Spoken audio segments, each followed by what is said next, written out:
আসসালামু আলাইকুম। 2026 সালে আপনি কি এখনো ভাবছেন যে আসলে কোন স্কিলটা শিখলে বা কোন পথে গেলে আমার লাইফটার পরিবর্তন হবে? কিন্তু আসলে আমি আপনাদের একটা সত্য কথা বলতে চাই। সেটা হচ্ছে আপনার চিন্তাধারার পরিবর্তন। আপনি আপনার লাইফে যতই স্কিলই শিখেন না কেন, যত কিছুই করেন না কেন, আপনার যদি চিন্তাধারা পরিবর্তন না করতে পারেন, তাহলে আপনার কোনো স্কিলই আপনার দিন শেষে কাজে দিবে না। আমরা সবাই চিন্তা করি যে এই কোর্সটা করলে বা এই স্কিলটা যদি আমি শিখি তাহলে হয়তো বা আমার ইনকাম শুরু হয়ে যাবে। কিন্তু সত্যিটা হলো আমরা স্কিলটা শিখলে আমাদের দায়িত্ব শেষ হয়ে যায় না। আমরা ওই একই মানুষ, একই চিন্তা, একই অজুহাত নিয়ে যদি আমরা আসলে ওই যে কোনো প্রপার স্কিলও শিখি তাহলে আমাদের পরিবর্তন আসবে না। আসলে আমাদের সমস্যাটা কিন্তু আমাদের স্কিলের জন্য না। আসল সমস্যাটা কি জানেন? আসল সমস্যাটা হলো আমরা কনসিস্টেন্সি কাজ করতে পারি না। কারণ আমরা কনসিস্টেন্ট ভাবে কাজ করতে চাই না, আমরা ডিসিপ্লিন মানি না, আর আমরা দায়িত্ব নিতে চাই না। আসলে আজ শিখি কাল ছেড়ে দিই, কারণ আমাদের মানসিকতা এখনো ওই কমফোর্ট জোনে আটকে আছে।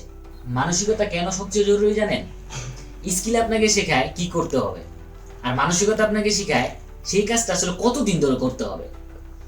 যে মানুষ এক্সকিউজ খুঁজে সে কখনো কনসিস্টেন্ট হতে পারে না, আর যে মানুষ শুধু রেজাল্ট চায় কিন্তু প্রসেস মানে না, তার কোনো স্কিলই কাজে আসে না।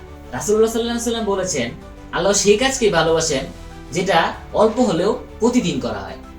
ডিসিপ্লিন ইবাদতের মতোই গুরুত্বপূর্ণ, কারণ আমরা দিনে যে 5 ওয়াক্ত নামাজ পড়ি এটাও কিন্তু একটা ডিসিপ্লিনের মধ্যে আমাদের আওতাভুক্ত করা হয়েছে। যে আল্লাহ তাআলা নিজেই তার ইবাদতের জন্য একটা ডিসিপ্লিন ওয়ে কিন্তু আমাদের জন্য তৈরি করে দিয়েছেন।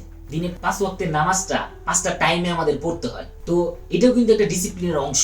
এখান থেকে কিন্তু আমাদের বড় একটা শিক্ষা নেওয়া উচিত, যেখানে আল্লাহ তাআলা তার ইবাদতটাকে আর আমাদের জীবনটাকে সুন্দর করে গড়ে তোলার জন্য এত সুন্দরভাবে একটা ডিসিপ্লিন ওয়ে তৈরি করেছেন।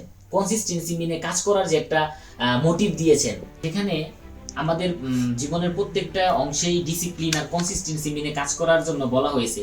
তাহলে সেখানে তো আসলে আমরা ডিসিপ্লিন আর কনসিস্টেন্সি ছাড়া কাজ করে কখনো জীবনে সফলতা আশা করাটা বোকামি হবে। তো আমি আপনাদের মাঝে এই একটা কথা শেয়ার করতে চাই, সেটা হচ্ছে যে আসলে আমরা শর্ট টাইমে মোটিভেশনের পিছনে ছুটে আমাদের ডিসিপ্লিন আসবে না। মোটিভেশনকে বাদ দিয়ে আমরা আসলে ডিসিপ্লিন ওয়েতে যদি কাজ করতে পারি, হ্যাঁ, শর্ট টাইম চিন্তাধারা বাদ দিয়ে একটা লং টাইম প্রসেসে আমাদের লাইফটাকে যদি সাজাতে পারি, কনসিস্টেন্সি মেনে প্রতিদিনের কাজ প্রতিদিন শেষ করতে পারি, তাহলে আমাদের জীবনে পরিবর্তন আসা পসিবল। তাই শেষে আপনাদেরকে একটি কথাই বলতে চাই, আসলে আপনি আপনার মানসিকতাটাকে আসলে পরিবর্তন করেন, দেখবেন আপনার জীবনে অটো পরিবর্তন আসবে। যদি ভিডিওটি ভালো লেগে থাকে তাহলে অবশ্যই আপনার বন্ধুদের মাঝে এটা শেয়ার করুন, আর কমেন্টে জানান যে আপনার 2026 সালে কোন কাজটি আপনি ডিসিপ্লিন ওয়েতে করে 2026 সালে শেষ করতে চান। ধন্যবাদ।